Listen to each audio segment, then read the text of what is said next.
The Century of Columbus by James Joseph Walsh. Book 1, Chapter 4. Secondary Italian Painters of the Century. Fra Angelico, Perugino, Fra Bartolomeo, Botticelli, Bellini, Titian, Correggio, Tintoretto, Veronese, and others. Perhaps nothing illustrates better the wealth of genius in what we have called Columbus's century than the fact that after detailed accounts of the lives of Raphael, Michelangelo, and Leonardo da Vinci, many painters of the first rank still remain to be treated of in the second place, as it were, a number of them exhibiting some quality that has given them an almost unique distinction in the history of art. Some of these great painters are acknowledged to be among the most distinguished artists of all time. When it is realized that men like Fra Angelico, Perugino, Botticelli, Titian, Correggio, Tintoretto, and Veronese have to be grouped together in a single chapter, the necessities of compression in our account of the century will begin to be appreciated. Each of them deserves, for any adequate presentation of his work, not a few paragraphs, but a large volume, and about each of them, indeed, not one but many volumes have been written even centuries after their deaths. It must not be forgotten that almost the same abbreviation of the story must be made for any other phase of the century's achievements. When Columbus's century opened, Fra Angelico had just been summoned to Rome to set about what has usually been considered the crowning labor of his life. This was the painting in fresco of the walls of the small oratory in the Vatican, since known as the Chapel of Nicholas V, because the decoration of it was ordered by that great pontiff, a man of deep scholarship and an enlightened patron of the fine arts, whose aim to make Rome not only the center of the religious life, but also of the best influences for art and science for all the world, has come to be well recognized. Artists and art critics have been almost fulsome in their praise of these decorations of Fra Angelico. The walls were covered on three sides with two series of paintings, the upper portion illustrating the life of St. Stephen, the lower that of St. Lawrence.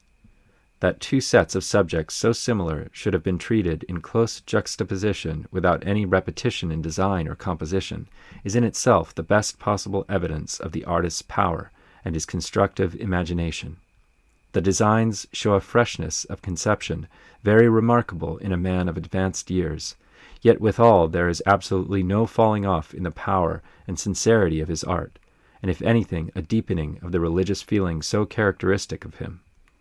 When he did this work, he was probably past 65 years of age. Fortunately, in our day, when it is so easy to obtain cheap reproductions of the works of all the great painters, and when copies in color of Fra Angelico's paintings may readily be secured, anyone may know for himself something at least of the sweetness and power of this charming painter of the early Renaissance. His Madonnas have a most taking motherly expression, and yet are full of the mystic saintliness that becomes the Mother of God. His angels are a constantly repeated argument and impelling appeal for the existence of these invisible creatures, which have been well declared to look so real as to be convincing. His pictures of Christ as man and boy are replete with humanity, and yet have the divinity shining through the veils of flesh. No one but a man who believed firmly, completely, and entirely in what he was painting could ever have given us these marvelous representations. It is easy to understand, then, that when it comes to his pictures of the saints, Fra Angelico has given us absolutely true-to-life representations of them in various actions as their activities appeal to him.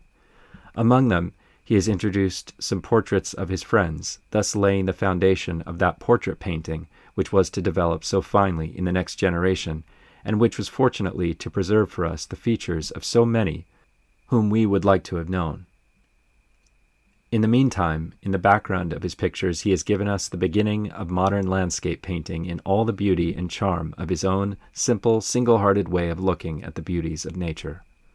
One of the most important of the Italian painters of the first half of Columbus's century, all the more interesting because he was young Raphael's master, was Pietro Vannucci, whom, from the name of his adopted town, Perugia, the world of art knows as Perugino. He was born just before the century began in 1447. His parents were poor, though not of low condition, and as a boy Pietro worked as a shop drudge with a painter in Perugia. There has been much discussion as to who this painter was, and probably the best determination is Niccolò da Foligno, who is sometimes considered the originator of the school of Umbrian painters in which Perugino thereafter took so important a place. Niccolò was himself a pupil of Benozzo Gozzoli, who owed his training to Fra Angelico. There were other artists at Perugia, under whose influence young Perugino came, and their names, when taken in connection with those already mentioned, will show the wondrous art influences abroad in the period.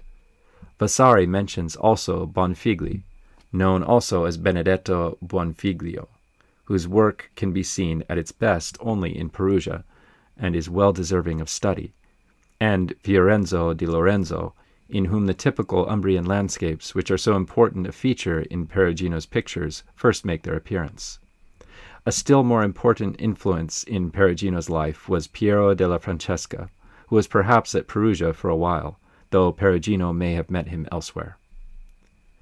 After his apprentice work in art at Perugia, Perugino traveled and was influenced by such men as Luca Signorelli, Lorenzo, and the group of painters then at Florence, including Ghirlandaio, Cosi, Morosselli, and Botticelli, as well as the master Verrocchio, in whose studio, or rather workshop, Perugino probably came in contact with Leonardo da Vinci and also Lorenzo di Credi.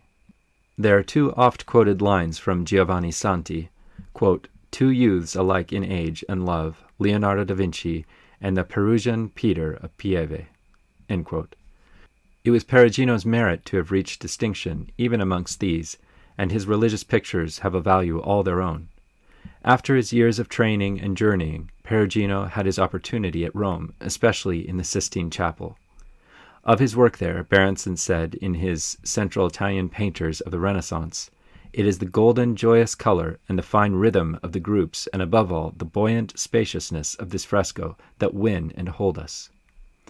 He has spoken of the golden, dreamy summerings of his pictures in the Louvre, and especially the round containing the Madonna with the guardian saints and angels, all dipped in the color of heaven, dreaming away in bliss the glowing summer afternoon. Perugino's power to paint man not as a mite against infinity, but as man should be in Eden, dominant and towering high over the horizon, has given him a place all his own.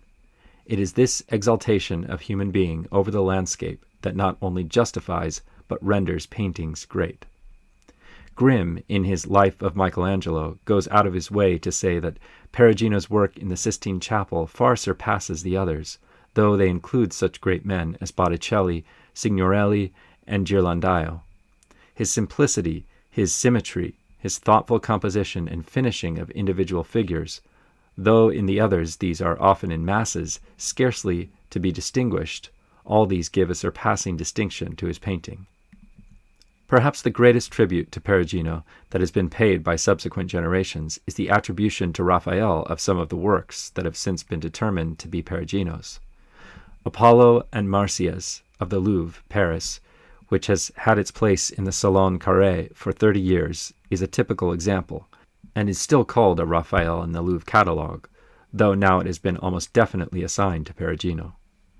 Most of the important galleries of Europe have pictures that they value very highly that were done by Perugino, and mistakes with regard to his work have always been such as indicated the highest appreciation of Perugino, for they have been attributed to the great masters. One of the great painters of this time who, if he had done nothing else but influence Raphael deeply, would deserve a place in any account of the art of this century, is Fra Bartolomeo. He was the intimate personal friend of Savonarola and painted the well-known portrait of the great preacher after the unfortunate execution of the friar. At a time when the order of St. Dominic was very unpopular, Bartolomeo entered it in 1500 and for a time gave up painting. Footnote. It is often said that it was fortunate that Savonarola's preaching did not continue to influence the Florentines deeply, for if it had, it would surely have seriously disturbed art, and as it is often declared that there must have been many beautiful works of art sacrificed in the bonfires built in the streets of Florence under Savonarola's inspiration. In the sketch of Fra Bartolomeo, the answer to this is contained in a single paragraph. Quote, The artists of Italy had no quarrel with the friar. Some of the best of them were his devoted friends, while many entered his order. Fra Filippo Lapacini, in 1492, Fra Agostino di Paolo, Fra Ambrogio and Fra Luca della Robbia, Fra Benedetto, the miniature painter, 1495, and Fra Eustachio, 1496. Michelangelo read the friar's sermons constantly. Cronaca, the great architect, could talk of nothing else. Raphael painted him among the doctors of the church. Baldini, Lorenzo di Credi, and Botticelli loved him." End quote. End of footnote. He returned to his art, however, for the profit of the convent and the glory of God. Quite naturally, he was very much influenced by the works of Fra Angelico, his brother, in religion, which were all around him in the monastery of San Marco, and also came under the influence of Leonardo da Vinci, who worked at Florence during the first decade of the 16th century. Bartolomeo had charge of the Studio San Marco, and it was here that Raphael came in contact with him to the mutual benefit of both the painters, though Raphael was much the younger man. In 1508, Bartolomeo visited Venice and came under the spell of the rich coloring of Bellini and Titian. Fra Bartolomeo's greatest works are probably the Marriage of St. Catherine, the Last Judgment, now in the Church of Santa Maria Nuova, Florence, the picture which is said to have attracted the attention of Raphael, and the well-known Descent from the Cross, or as it is often called, Lamentation over Christ, in which the expression of suffering on the faces is charmingly differentiated for the various characters of St. John, the Magdalene, and the Blessed Virgin, and so subdued that a heavenly peace illumines the group. It has been declared that Bartolomeo united the spirituality of Fra Angelico to the perfect treatment in form and color of Raphael, combined with a gentle gravity that was all his own and a devotion that was part of his life. The Descent from the Cross is one of his last works, and far from showing any sign of failing power, is masterly and firm. In anatomy and composition and color it is unsurpassed. In delicacy of feeling and religious devotion, it is considered one of the great pictures of the world. His portrait of Savonarola, a work of love on the part of an ardent disciple, is deservedly his best-known work, and is one of the great portraits of all time, worthy to be placed beside those of such masters of portraiture as Bellini, Titian, Raphael, and even Leonardo.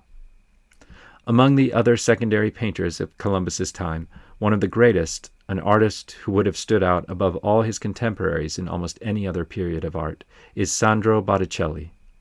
He is the only contemporary whom Leonardo mentions in his treatise on painting. A quarter of a century ago, Walter Pater, in his Renaissance essays, said of him in regard to this distinction of being mentioned by Leonardo, quote, "This preeminence may be due to chance only, but to some it will rather appear a result of deliberate judgment, for people have begun to find out the charm of Botticelli's work, and his name, little known in the last century, is quietly becoming important. In the middle of the 15th century, he had already anticipated much of that meditative subtlety which is sometimes supposed peculiar to the great imaginative workmen of its close. Leaving the simple religion which had occupied the followers of Giotto for a century, and the simple naturalism which had grown out of it, a thing of birds and flowers only, he sought inspiration in what to him were works of the modern world, the writings of Dante and Boccaccio, and in new readings of his own of classical stories, or if he painted religious incidents, painted them with an undercurrent of original sentiment, which touches you as the real matter of the picture through the veil of its ostensible subject." End quote. In his pictures of spring and the birth of Venus, Botticelli has shown his power to paint great imaginative pictures, and the Venus particularly shows his faculty of expressing the intimate, elusive psychology of his subject. In his little sketch of Botticelli, Streeter, from the Catholic Truth Society, London, 1900, says, quote, "Perhaps the most striking thing in this dainty, discerned vision of antiquity is the conscious emphasis laid on the distance from which the vision is beheld. The sorrow Botticelli had learned to restrain in his recent Madonnas breaks out afresh in the wistful plaintiveness of the goddess of pleasure, separated from her true home by the travail of the world through 20 centuries, by a yawning sepulchre wherein the old faiths of the world lay buried, and whence Christ had arisen. It would seem, not as some critics have asserted, that Botticelli strove in vain to achieve the true embodiment of a pagan ideal, but rather that he sought in this strange mingling of pagan and medieval sentiment to express his own profound instinct of the impossibility, to a later age, of ever reaching it." End quote. Botticelli is famous above all for his round pictures. Somehow these tondi, as they are called, became fashionable in Florence about the middle of the latter half of the 15th century, and when he was about 30, Botticelli painted a series. One need only see the charming reproductions that are now so often used for decorative purposes to realize how beautiful they are.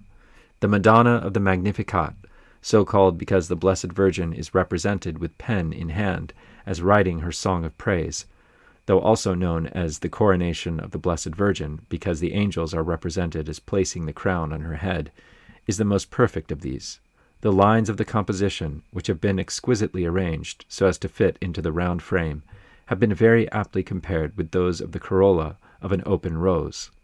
Botticelli was able not only to conquer the difficulties of this round form of painting, but actually to elaborate out of the difficulties involved in this form of composition new beauties, just as a poet may choose a particularly difficult meter and actually add to the quality or at least the charm of his poetry by the exquisite form in which he puts it. One of Botticelli's forms of artistic activity that has attracted the attention of artists and literati very much in the modern time is his execution of a series of illustrations for Dante. With his profound sympathy with the medieval spirit, it might well be anticipated that he would make as nearly adequate illustrations of Dante as may be possible. It requires a deep knowledge of Dante to appreciate these illustrations. They are not at all like modern attempts to illustrate Dante, and are separated, as far as heaven from earth, from Doré's illustrations. They are extremely naive and simple, and at first are likely to strike a modern as being caricatures rather than illustrations. The grotesque element in Dante is not minimized to the slightest extent. It requires much study to appreciate Ruskin's profound expression that a noble grotesque is one of the most sublime achievements of art. The illustrations have to be studied in connection with the text and with a thorough spirit of devotion to Dante before proper appreciation comes. Great authorities in art and in the older literature, however, have united in declaring these the most wonderfully illuminating illustrations of Dante that were ever made. It is an index of the genius of Botticelli that he should have achieved so marvelously in a mode of art unfamiliar to him personally, and then quite new in the world. His illustrations were made as copies for the illustration of a printed book. Until Botticelli has been studied faithfully and seriously, most people are likely to think of him as a painter of what he saw with a certain poetic charm and a naivete which makes him, by contrast, particularly interesting to the modern world. Few realize how much appreciative students of Botticelli, who are at the same time art critics, have learned to think of his high seriousness, his lofty purpose, and his marvelous execution in his paintings. It is above all for his psychology that he has come to be admired in the modern time, and as our own interest in psychology has deepened, the appreciation for Botticelli has grown. He was gifted with a profound psychological insight into character, which he knew how to express with almost incredible simplicity and directness. Talking of his St. Augustine, St. Jerome, St. Eligius, and St. John, a well-known German critic, Professor Steinmann, recently said, quote, "It would seem that in these four strongly contrasting figures, Botticelli aimed at portraying the four human temperaments in their separate and distinctive modes of response to the same spiritual appeal. The fiery enthusiasm of the impulsive St. John, looking upwards, wrapped in wonder. The studious concentration with which St. Augustine, who here represents the phlegmatic temperament, unmoved, continues his writing. The nerve-strained longing of St. Jerome, worn and wasted with many fastings and watchings, and the benignity of the sanguine St. Eligius, who gazing before him raises his hand in blessing." With consummate skill, Botticelli has distinguished between the reality of these living figures and the ideal quality of the celestial vision. And a special artistic interest is given to this picture making it a typical instance of the rare versatility of the painter's genius by the fact that in the vigorous, massive, realistic portraiture of the saints, in the fantastic poetical delicacy of the angelic choirs, in the stiff, severe traditionalism of the central figures of the mystery, it shows three separate modes of imaginative conception, three separate methods in the manipulation of line and color, so distinct and individualized that it would seem almost that they must be the work of three separate artists." End quote. A very great painter who is not often appreciated as he should be outside of Italy, though in recent years he is much better known, is Giovanni Bellini, the distinguished Venetian painter. His portrait of the Doge Loredano is now recognized as one of the world's greatest portraits, and copies of it are to be seen everywhere. His masterpieces, however, are his altar pictures, which are noted for their beauty and devotional quality. His Madonnas particularly are famous. His well-known painting at Berlin of the Angel's Mourning over Christ is probably one of the most humanly touching of mystical pictures. The presentation of the infant Christ in the temple, in which Mary is shown presenting the child to the high priest over a table, while the striking expression of worship in the faces of old Simeon and Joseph completes the meaning of the picture in wondrous fashion, is another typical example of Bellini's power to express the loftiest devotional sentiments. Among those in second rank in this great period of art, one of the greatest was surely Titian.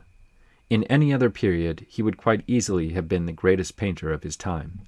His painting was done in Venice, and his early training was in glasswork and mosaic work, to which apparently must be attributed his marvelous development of color in painting. At the age of about 15, he entered the studio of Giovanni Bellini, at that time the greatest of Venetian painters, and one of the important contributors to the art of this period.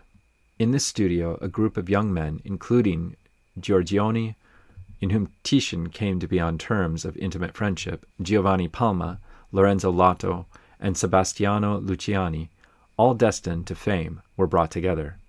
Especially Titian and Giorgione broke away from the older traditions of painting and became founders in modern art. All of his long productive life of nearly 100 years, except for very short visits elsewhere, Titian lived in Venice and did his marvelous painting there. There are masterpieces by him that are acknowledged by artists and critics to be among the greatest paintings we have. No one has been more faithfully studied by art students in all the generations since his time. Some of his Madonnas are among the most beautiful in the world and bear comparison even with all but the very finest of Raphael's. His Entombment of Christ in the Louvre is a surpassing representation of this scene which so often appealed to artists. The Assumption at the Academy in Venice is probably one of the most visited of pictures in Italy, and shows all the best qualities, though some also of the defects of the great Venetian. Such pictures as the Presentation of the Blessed Virgin in the Vatican at Rome show how Titian faithfully developed his best powers until he arrived at the very climax of artistic expression. No more thoroughly satisfying representations of religious themes were probably ever made. While he could make wonderful pictures on a large scale, and his compositions have always been the subject of loving study, some of his smaller pictures are almost more beautiful than any he has made, and his series of small Madonnas are only equaled, and very few of them surpassed, even by Raphael's treatment of the same theme. As a portrait painter, however, Titian almost excelled his work as a religious painter. His series of portraits of the Emperor Charles V are among the world's greatest portraits. His portrayals of Philip II are thought by some even to surpass those of his father. Titian's portraits of himself and his daughter are wonderful counterfeit presentments of the real individuals. Indeed, the portraits of his contemporaries left us by Titian have an eternal interest, and besides being great works of art, they are marvelously illuminating of the human personalities depicted. They represent not merely a reproduction of the features of the individual, but preserve for posterity the character and the very soul. Leonardo da Vinci and Raphael have surpassed him when they set themselves the same task. Van Dyck is his equal in some respects, but much less satisfying. Rembrandt and Velázquez are his peers, but there are those who think that he combines the best qualities of both these great successors in the same field to a noteworthy degree. Besides his religious pictures and portraits, however, Titian succeeded in painting some of the greatest representations of ancient mythological lore that have ever been done. His much-admired picture of the Bacchanals in Madrid, and the still more famous Bacchus and Ariadne, so often now seen in copies, show how well he could enter into the spirit of the old Olympian mythology. It was typical of the Renaissance time in which he lived that he should thus be inspired by Greek culture and religion.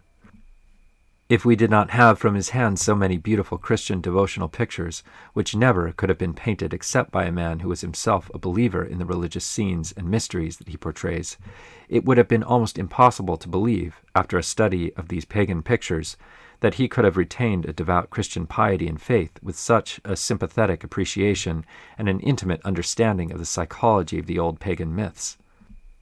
It was this combination, however, that was perfectly possible to the great minds of the Renaissance period. The greater they were, like Titian, Michelangelo, and Raphael, the deeper was their faith, though the higher their power to portray phases of religious feeling that might be considered so foreign to their religious experience as to be quite out of the range of their sympathetic expression. Smaller men influenced by Greek mythology became merely pagan, but the greater men retained their faith in its completeness. The smaller men are so much more numerous that we have the tradition of the Renaissance making men pagan, but this is not true with regard to the geniuses of the time. Titian, as Delacroix said in the article in his Dictionnaire des Beaux-Arts, is one of those who came closest to the spirit of antiquity. The great modern artist and art connoisseur did not hesitate to declare that nowhere, unless perhaps in such great monuments of antiquity as the sculptures of the Pantheon, can antiquity be so well understood as in the pictures of Titian. Yet this is the painter whom the bishops and ecclesiastics, the monks and friars, and the people of his time, desirous of expressing what was deepest in their sense of devotion and piety, sought after most eagerly, because of his wonderful ability to express all the charm of religious personages and all the power of religious feelings. He has all the many-sidedness of the Renaissance, yet without any loss of the medieval power to inspire profound Christian feeling.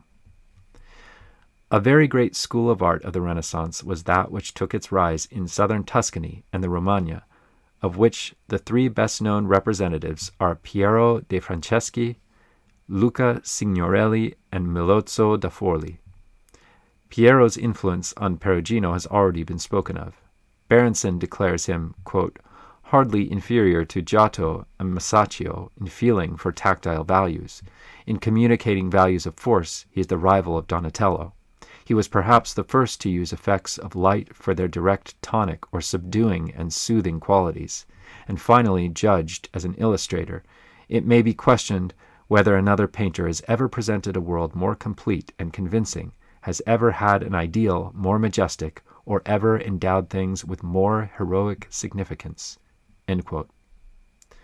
Piero's two pupils, Milozzo and Signorelli, each of them starting, as Berenson says, with the heritage Piero left him, yet following the promptings of his own temperament and the guidance of his own genius, touched excellence in his own splendid way.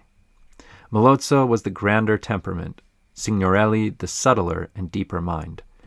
Visitors to Loreto, who see the music-making angels in the cupola there, are likely to be surprised into an appreciation of the power of the painter to express something of the witchery of music. Berenson says of them, almost they are French Gothic in their witchery, and they listen to their own playing as if to charm out the most secret spirit of their instruments. And you can see what a sense Signorelli had for refined beauty, if, when seated with Guido's Aurora, you will rest your eyes on a Madonna by him in the same pavilion of the Rospigliosi Palace.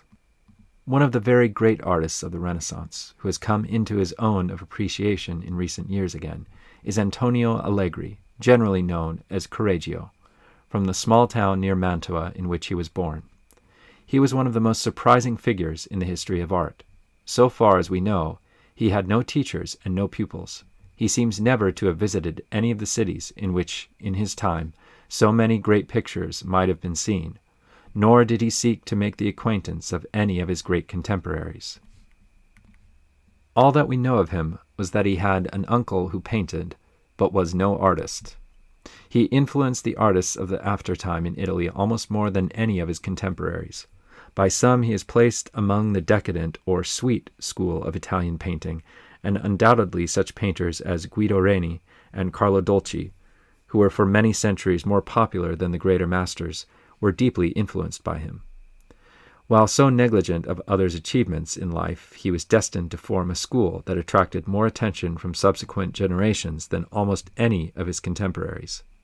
His pictures represent a climax of Italian religious art, and his painting of angels and celestial beings, together with that of Fra Angelico 2 generations before, serves to show how wonderfully the Italian painters of this time were able to visualize spiritual conceptions. Grimm, in his Life of Michelangelo, says of Correggio, quote, "As Parma, where he, Correggio, painted, lies between Milan, Florence, and Venice, so does Correggio's painting represent a middle term between the schools of these cities. Greater than all who came after Michelangelo, Leonardo, and Raphael, there are many qualities of his art in which Correggio excels even these. Unlike the Venetians, he did not neglect drawing. He embraced the whole of his art and made a distinct advance." End quote. Grimm goes as far as to say, quote, "If we could think of streams flowing together out of the genius of Raphael, Leonardo, Titian, and Michelangelo to form a new spirit, that spirit would be Correggio's. He has the dreamy, smiling sweetness of Leonardo, and to add an external detail, his fate as to our absolute ignorance of his inner and outer life. He has the joyous, radiant, uncreated quality of Raphael, with his brief life and its interruption in the very bloom of it. He has the boldness of Michelangelo, his liking for unprecedented attitudes and his power to reproduce them in marvelous foreshortening. He has Titian's soft coloring and the gift to picture the palpitating naked flesh as if the pulse was beating in it." End quote. It is one of the world's greatest losses in art that he was cut off in his prime at the early age of 30, yet what we have from him shows the supreme artist, and though we might have had further precious art treasures, we could scarcely have had a completer revelation of his genius. Note, there appears to be a mistake here. Correggio actually died at the age of 40, not 30. End of note. Leigh Hunt, in his article on him in the Catholic Encyclopedia, emphasizes the far-reaching influence which Correggio's work had over artists after his time, and how deeply the principles of his art prevailed in painting and sculpture in the 17th and 18th centuries over all Italy and France. Quote, "Correggio is the most skillful artist since the ancient Greeks in the art of foreshortening, and indeed he was the master of every technical device in painting, being the first to introduce the rules of aerial perspective. Radiant light floods his pictures, and is so delicately graded that it passes subtly into shade with that play of reflections among the shadows which gives transparency in every modulation. This is chiaroscuro. Even in Allegri's earliest works it was prominent, and later he became the acknowledged master of it. His refined feeling made Correggio paint the nude as though from a vision of ideal beauty. The sensuous in life he made pure and beautiful. Earthly pleasures he spiritualized and gave expression of mental beauty, the very culmination of true art. His angel pictures are a cry of sursum corda. The age in which he lived and worked was partly responsible for this, but his modesty, his retiring disposition, his fondness for solitude, his ideal home life, his piety, and the fellowship of the Benedictine monks contributed far more to it. A very great painter of Columbus's century, though he is usually thought of as of a later period, was Jacopo Robusti, whom we know as Tintoretto. According to Ridolfi, himself born almost on the date of Tintoretto's death, the artist was born in 1512, though later dates up to 1520 have been assumed for him. Like many of the other great workers of the Renaissance, he too lived to be at least 75 and probably well beyond 80. The same store of energy that enabled him to accomplish his work gave him length of days. He was the son of a dyer, and as a boy was fond of drawing, finding the colors used by his father valuable for practice in painting.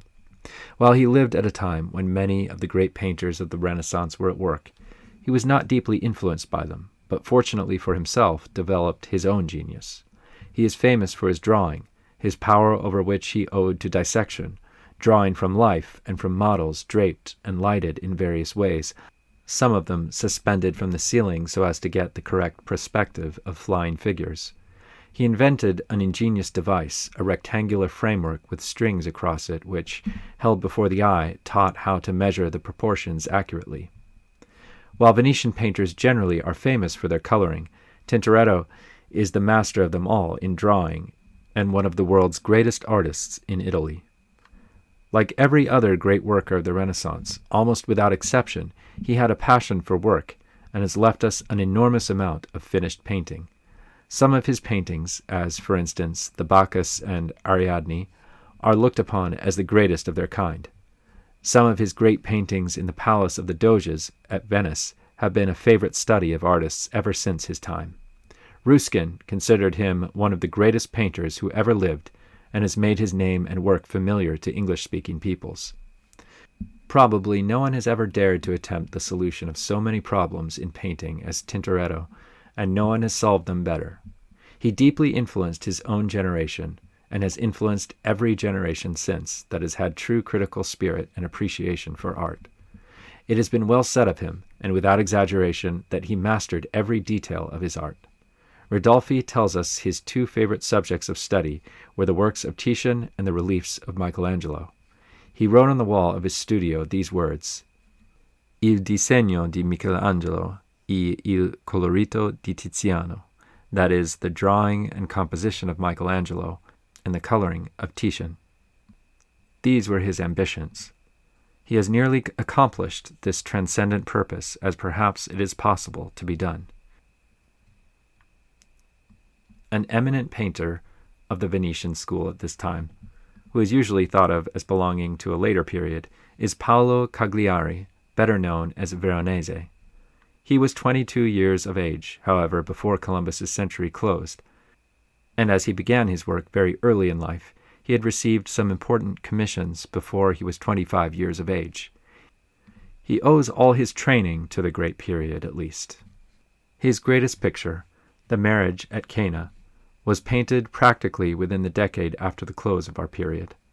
He was very fond of huge compositions, and Tintoretto alone outdid him in the conception of large pictures and the filling of large canvases. Like most of the painters of the Renaissance, he was a man of tireless energy, as well as sharing the facility that so many of them possessed.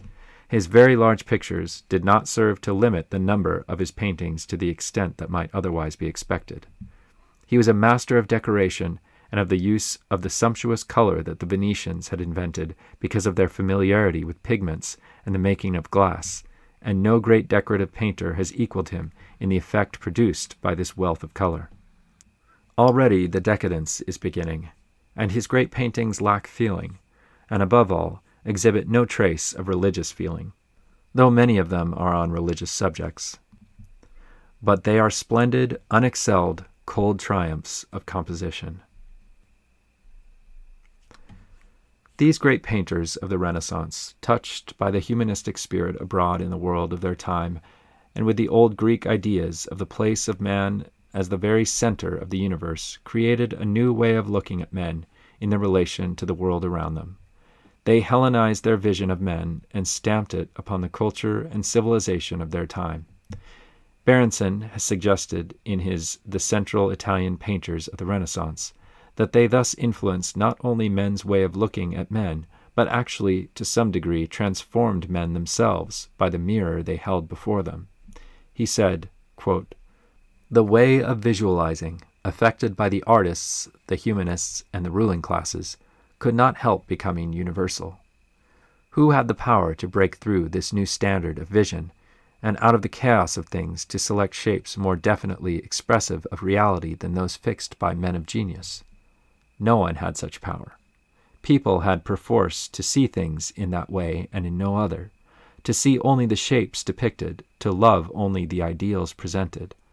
Nor was this all. Owing to this subtle and most irresistible of all forces, the unconscious habits of imitation, people soon ended either by actually resembling the new ideals, or at all events, earnestly endeavoring to be like them. The result has been that, after 5 centuries of constant imitation of a type first presented by Donatello and Masaccio, we have as a race come to be more like that type than we ever were before. For there is no more curious truth than the trite statement that nature imitates art. Art teaches us not only what to see, but what to be." End quote. End of Chapter 4 of Book 1 of The Century of Columbus by James Joseph Walsh.